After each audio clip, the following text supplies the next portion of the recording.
90 lakhs budget range లో ఒక మంచి డూప్లెక్స్ హౌస్ అయితే మీ సొంతం చేసుకోవచ్చండి.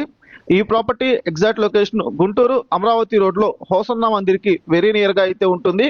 మెయిన్ రోడ్ నుంచి జస్ట్ 400 మీటర్స్ వాకబుల్ డిస్టెన్స్ లో అయితే వస్తుందండి. Ready to move property. Ground floor లో స్పేషియస్ గా కార్ పార్కింగ్ అయితే వస్తుంది. Hall, dining, kitchen and 1 bedroom అయితే వస్తుందండి. ఫస్ట్ ఫ్లోర్ లో 2 బెడ్రూమ్స్ విత్ స్పేషియస్ బాల్కనీ అయితే వస్తుంది. టోటల్ గా 120 స్క్వేర్ యార్డ్స్ లో కన్స్ట్రక్ట్ చేశారు. West facing property, 100% clear title and spot registration property అండి. ఈ ప్రాపర్టీ కాస్ట్ 90 lakhs చెబుతున్నారు. ప్రైస్ అనేది స్లైట్లీ నెగోషియబుల్ ఉంటుంది. లోన్ ఫెసిలిటీ కూడా అవైలబుల్ ఉందండి. ఫుల్ ఫినిష్ హౌస్ అండి, with wood work and interior తో పాటు సేల్ చేస్తారు. ఈ ప్రాపర్టీకి సంబంధించిన ఏదైనా అడిషనల్ ఇన్ఫర్మేషన్ కావాలి అనుకుంటే స్క్రీన్ మీద డిస్ప్లే అవుతున్న నెంబర్కి అయితే కాల్ చేయొచ్చండి. Thank you. Thanks for